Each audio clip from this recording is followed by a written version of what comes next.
त्यांचं सहकार्य घेतलं आणि आज हा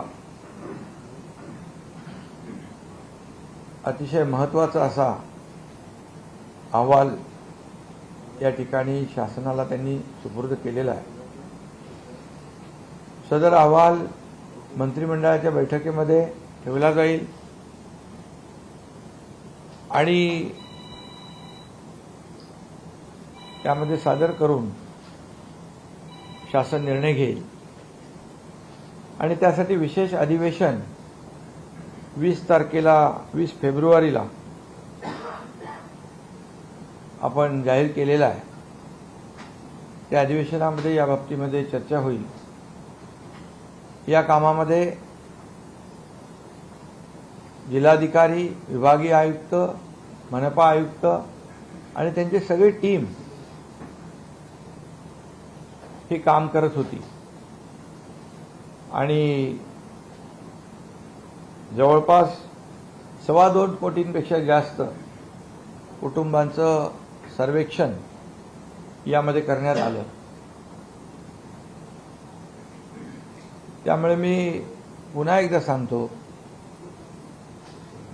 की आदरणीय सुकरे साहेब आणि त्यांच्या टीमचं मनापासून मी अभिनंदन करतो। ज्या पद्धतीने काम झालेलं आहे त्यामुळे आम्हाला शासनाला विश्वास आहे की मराठा समाजाला शैक्षणिक आणि सामाजिक मागासलेपणावर टिकणारं, कायद्याच्या चौकटीत बसणारं आरक्षण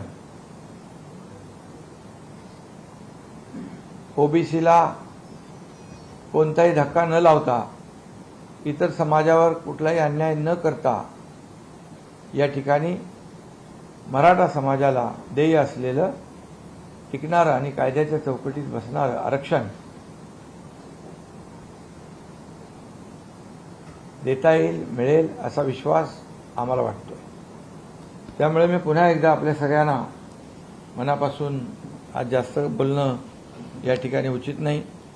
आपण आम्हाला अहवाल दिलेला आहे, सुपूर्द केला आहे, त्यासाठी खूप आपण सगळ्यांनी मेहनत परिश्रम घेतलेले आहेत आणि त्यामुळे मी पुन्हा एकदा शासनाच्या वतीने मनापासून आपल्याला धन्यवाद देतो।